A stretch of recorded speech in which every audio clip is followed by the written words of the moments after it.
As the saying goes, war is hell. And the Clone Wars was by no means an exception to that rule, as we all know. Clone troopers all bore the brunt of fighting on the side of the Republic, but inevitably, some had it worse off than others. In this video, we'll be discussing 3 of the Republic's worst treated and most bitter legions, most of whom probably couldn't wait to execute Order 66. This video, of course, will be highly subjective, but all conclusions within are supported in some way by established material.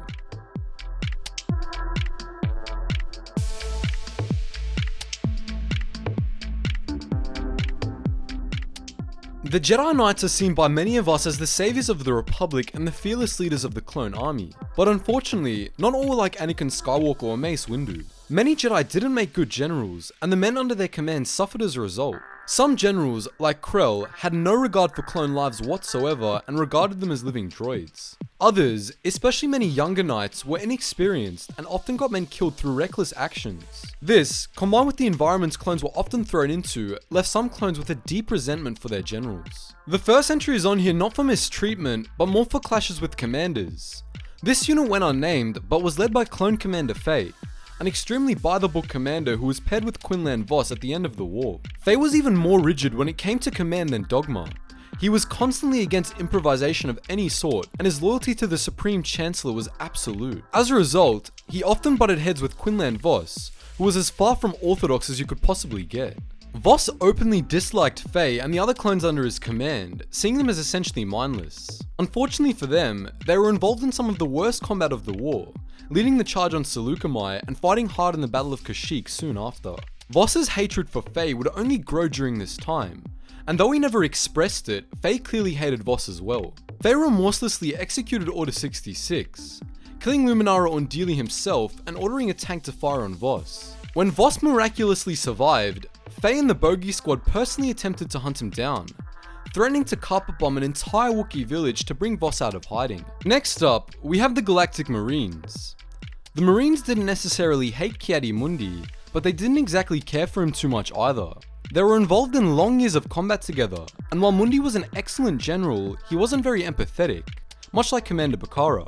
Bakara, however, was able to relate more to his men and openly distrusted the Jedi, with most of his troops feeling the same. Although Bakara and Mundi had a contentious relationship, he still respected Mundi, and when Order 66 was sent out, Bakara was likely the only clone in the Galactic Marines who really hesitated in the slightest, whereas the rest of his men executed the order without a second thought. With that said, Bakara's distrust of the Jedi led him not to question the veracity of the order, and he resented the Jedi as a whole for years afterwards. As he later put it, "I thought of all my men who died under Ki-Adi-Mundi's command, and if I'd known that he and his buddies were gearing up to do the separatist work for them and overthrow the government, I'd have him shot as a traitor a lot earlier."